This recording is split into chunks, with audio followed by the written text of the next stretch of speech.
안녕하세요. 로맨스 남성진 변호사 신혁권 변호사입니다.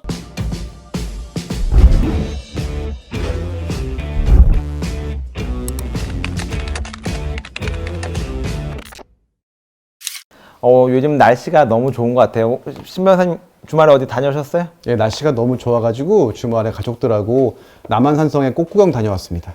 가서 뭐 파전 드셨어요? 남한산성 파전이 맛있지 않습니까? 네, 막걸리하고 파전을 먹고 왔죠. 막걸리가 진짜 맛있었을 것 같습니다. 뭐 막걸리 먹고 대리운전 하셨죠? 아, 물론 당연하죠. 근데 만약에 저희가 가끔 그런 얘기 하잖아요. 만약에 그래서 만약 내가 집행유예 기간 중이었는데 모르고 운전을 했어. 단속이 되었네. 그러면 진짜 많이 놀랄 것 같기는 해요. 그러면 이럴 경우에 어떤 일이 일어나고 어떤 걱정을 하게 되는지가 솔직히 저희 상담 오는 사람들이 그런 사람이 많잖아요. 그렇죠? 그래서 저희가 그런 부분을 한번 이렇게 막걸리 얘기가 나온 김에 한번 얘기를 간단하게 해보려고 합니다. 최대한 쉽게 좀 설명해 드리려고 하고요. 법정 용어나 이런 부분을 조금 빼고 최대한 쉽게 한번 설명을 해보겠습니다. 우선은 뭐 재판부의 선처로 집행유예를 한번 받았습니다. 그게 사기든 음주운전이든 집행유예 선처를 받고 내가 집행유예 기간이었어요. 근데 이럴 경우 어떤 걱정이 있을지를 먼저 저희가 말씀드리고 하겠습니다. 근데 그 걱정을 말씀드리고 그에 대한 해답을 말하기 전에 집행유예라는 게 뭐죠? 집행유예 기간이라는 것은요, 재판을 받고 금고 이상의 실형을 선고받은 경우에 그 집행을 유예해 준다는 의미인데요. 여기서 금고 이상이라는 것은 징역형과 금고형을 말하고 있습니다. 그러면 징역형과 금고 이상의 형을 받고 재판부가 이번에는 집행을 유예해 줄 테니까 구속을 시키지 않는 이런 것을 말하네요. 네, 맞습니다. 그럼 우리가 흔히 말하는 뭐 누범 이런 것도 있잖아요. 누범은 뭐죠? 누범은 많이 유사한 부분도 있고 틀린 부분도 있는데요. 일단은 이전 범죄가 금고 이상의 실형을 선고받고 집행을 종료하거나 또는 면제받은 후로부터 3년 내에 다시 죄를 범했는데 그 죄를 범한 것 때문에 금고 이상의 형을 선고받게 되는 경우 가중처벌 받게 되는 겁니다. 그래서 법정형이 규정되어 있는데요. 장기의 2배, 벌금형의 2배로 가중처벌 받을 수 있다는 규정입니다. 그러니까 좀 집행유예와 누범은 비슷하면서 다르네요, 결국에. 네, 많이 다르죠. 누범에 관한 규정은 가중처벌 규정입니다. 네, 누범은 저희가 다음 시간에 한번 기회가 있으면 다뤄보고요. 솔직히 누범보다는 일반인들이 가장 걱정하는 것은 집행유예입니다. 집행유예 기간 중에 내가 어떤 잘못을 했을 때 과연 내 집행유예가 어떻게 되는지, 실효가 되는지를 알아보기 위해서 저희가 3가지 경우의 수를 잡아보고 설명을 해드릴게요. 솔직히 변호사도 이거 들을 때마다 헷갈립니다. 근데 실제로 내가 어떻게 되는지를 이해하려면 이 부분이 제일 중요해요. 3가지 경우를 해서 아까 말씀드린 것처럼 저희가 징역 1년에 집행유예 2년을 나왔다고 산정을 하고요. 또한 집행유예 만료 기간이 2022년 4월 5일이라고 저희가 산정을 해봅니다. 이는 임시로 정해놓은 거예요. 그럴 경우 내가 이 집행유예 기간 중 뭔가 잘못했어요. 이렇게 아까 말씀드린 것처럼 음주를 했다든지 아니면 폭행을 연루가 됐든지 사기에 연루가 됐을 때 내가 2022년 이제 막 재판을 받고 있죠. 재판을 받고 있는데 그 판결의 확정이 2022년 4월 6일 날 된 거예요. 그쵸? 그러면 아까 말씀드린 집행기간 만료는 4월 5일이란 말이에요. 내 새로운 죄에 대한 부분은 4월 6일이고 그럼 어떻게 됩니까? 그럼 4월 5일에 집행유예 기한이 도과되었기 때문에 그 집행유예 기한이 도과되면 형 선고의 효력이 상실돼요. 그래서 아무런 문제 없이 잘 마무리가 된 겁니다. 그 경우에는. 만약에 그 새로운 범죄, 비범죄의 판결 확정 시기가 4월 4일이다. 하루만 더 빨리 확정된다. 그러면 기존에 있던 A 범죄에 대한 집행유예 기간 도과 전에 새로운 판결이 확정됐기 때문에 기존 A 범죄에 대한 집행유예는 실효가 되고 앞서 선고되었던 징역 1년의 집행이 시작되는 겁니다. 그래서 징역을 살아야겠죠. 그러면 이것이 이틀 차이로 4월 6일 날 확정이 되냐 4월 4일 날 확정이 되냐에 따라서 내가 교도소 가는 게 결정이 되는 거예요? 아, 네, 그럼요. 더 특이한 케이스도 있어요. 최근에 있던 경우인데요.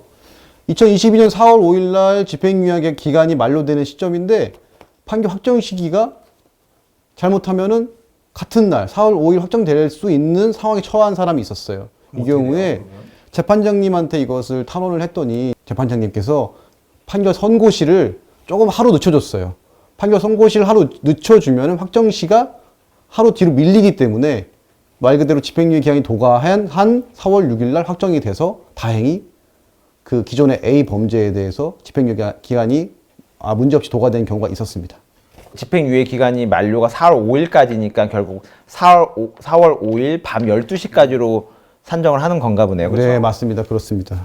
그러면 그렇게 생각을 하면 되겠군요. 우리가 뭔가 일어났을 때 여기서 확정 시점이 제일 중요한데 확정 시점이 집행유예 기간 만료 이후에 일어난 경우에는 우리는 다행이다 생각하고 집행유예 실효가 되지 않고요. 그 이전의 경우에는 결국엔 실효가 돼서 전에 받았던 징역 1년을 결국에는 교도소로 가서 살아야 된다는 말씀이시죠? 그렇죠. 매우 안타까운 일이 발생할 수도 있죠. 이번 두 번째에 대한 질문인데요. 실질적으로 첫 번째보다 훨씬 더 많이 물어보시는 겁니다. 뭐냐면 집행유예 기간 중 내가 범죄를 저질렀어요. 그럼 이런 경우에는 제가 또 집행유예를 받지 못하나요? 이 질문이 많습니다. 근데 이에 대한 대답은 결국 판결 선고시가 중요합니다. 판결 선고시가 왜 중요하죠? 네. 법률에 판결 선고시를 기준으로 규정이 되어 있기 때문인데요. 그러니까 집행유예 기간, A 범죄의 집행유예 기간이 2022년 4월 5일 도과한다고 가정을 했을 때 새로운 비범죄 판결을 선고시가 만약에 집행유예 기간 내에 있다면 선고시가 내에 있다면 집행유예를 선고할 수 없게 됩니다. 그렇기 때문에 선고시가 가장 중요합니다. 그러면 당연히 집행유예 기간 만료 이후에 선고를 받게 되면 집행유예가 가능한 거네요. 네, 그건 당연합니다. 그러면 내가 만약 집행유예 기간 중에 뭔가 사고를 쳤어요. 그럼 경찰, 검찰, 법원 단계에서 시간을 끌어서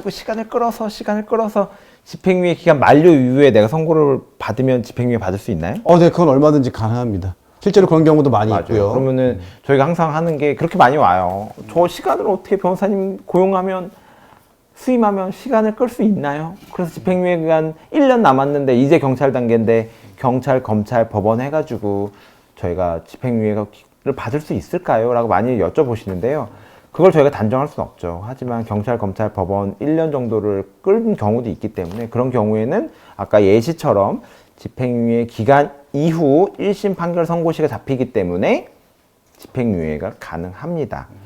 그러면 신 변호사님께서는 우리끼리 뭐 실무적으로 하는 얘기지만 경찰, 검찰, 법원을 집행유예 기간을 만료를 벗어나기 위해서 어느 정도까지 시간 끌어보신 적이 있으세요? 네, 제가 실제로 해본 사건인데요. 이제 불구속 사건인 경우를 말씀드리는 겁니다. 구속 사건인 경우에는 이제 구속 기간 제한이 있기 때문에 비교적 되게 빨리 재판이 진행돼서 시간을 끌 수 없고요.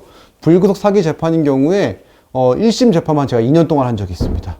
2년이요? 2년이면 웬만하면 집행유예 기간은 벗어나겠네요. 네, 그래서 그분이 집행유예 1심 선고될 때는 집행유예 기간이 도과돼가지고 안전하게 사건이 마무리된 적이 있습니다. 네, 모든 사건이 이렇게 되는 건 아니고요. 어쨌든 운과 그리고 여러 가지 사건의 복잡성 그런 부분이 범죄 일람표의 특정이 늦어지고 이런 부분이 있기 때문에 경찰, 검찰, 법원에서 한 2년 정도도 끌어서 집행유예 기간 만료가 일어나면 집행유예도 받을 수는 있습니다. 그러면 제가 이제 질문을 하나 해볼게요. 아까 판결 선고시 가장 중요하다고 말씀하셨는데 네. 그러면은 A 범죄 집행유예 기간 중에 비범죄 판결 선고가 있는 경우에는 항상 집행유예를 선고할 수 없게 되는 건가요? 어떻게 되는 거죠? 그래서 제가 아까 세모라고 말씀드렸는데 항상은 아니고요. 말씀드린 것처럼 우리의 대전제가 있습니다. 집행유예 기간 중이었다는 부분이 가장 중요했던 부분이기 때문에 집행유예 기간 중이 아니고 집행유예 기간이 시작되는 이전에 행한 우리의 죄일 경우에는 당연히 집행유예 가능합니다. 근데 이런 질문이 왜 나오냐면요.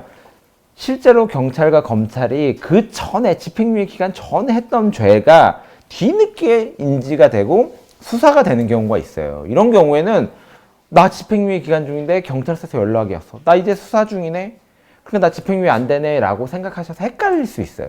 하지만 그 공소사실과 혐의사실이 내 집행유예 기간 시작 전 이전인지 이후인지를 한번 수사기관을 통해서 확인하셔야 됩니다. 맞습니다. 그럼 신 변호사님, 우리가 지금 집행유예와 집행유예 기간 그리고 집행유예 실효에 대해서 배웠는데 저희가 보면 집행유예 취소도 있어요. 취소는 뭐예요? 네, 이거 흔한 일은 아닌데요. 이제 기존에 A 범죄 판결 선고를 받은 사람이 있고 이번에 새로 판결 선고를 받는 경우인데 판사님이 실수로 이제 집행유예 결격 기간인 것을 인지 못한 경우가 있어요. 이런 경우 집행유예를 선고받았습니다. 근데 나중에 알고 봤더니 집행유예 결격 기한이었던 거예요. 그러면은 기존 오늘 받은 집행유예를 취소시키는 경우가 있고요. 그리고 판결 선고를 받는 경우에 뭐 수강명령이라든지 사회봉사명령이라든지 이런 부수처분을 부과받는데 그 부수처분을 위반하고 그리고 위반함에 있어서 그 위반성이 중대한 경우에는 집행유예를 취소하는 경우도 있습니다. 그럼 어쨌든 집행유예 받았다고 나는 괜찮다 생각하지 말고 사회봉사명령이나 수강명령 등을 철저히 지켜야겠네요. 철저히 준수해야 됩니다. 네, 그런 부분을 항상 유의해야 될 것 같습니다. 여기서 명심할 거는 집행유예 실효에 대한 부분은 어쨌든 확정시가 가장 중요하다는 부분이고, 그리고 집행유예 기간 중에 집행유예를 받을 수 있냐는 부분은 판결 선고시가 중요하다는 부분입니다. 이 부분 항상 유의해서 집중하시면 크게 헷갈리지 않을 것으로 보입니다. 네, 오늘 여기까지 하겠고요. 저희는 어려운 법률 용어를 좀 쉽게 설명해 드리고 생활 속에 법률 지식이 다가갈 수 있도록 최선을 다해서 한번 설명해 보려고 합니다. 다만 이런 저희 설명이 좀 부족한 부분도 당연히 있을 것이고 저희가 간단히 설명드리려다 보니까 그에 대한 허점이 있을 수 있습니다. 따라서 실제로 집행유예 기간 중에 어떤 문제가 생겼을 경우에는 저희 유튜브에만 의존하지 마시고 실질적으로 법률 상담가에게 한번 전문적으로 조언을 구하시는 것도 좋을 거로 보입니다. 네, 오늘은 집행유예를 주제로 설명을 드렸는데요. 다음번에는 다양한 법률 상식과 지식에 관해서 자세하게 설명드리겠습니다. 많은 시청 부탁드립니다. 지금까지 로맨지의 남성변호사 신혁권 변호사였습니다. 감사합니다.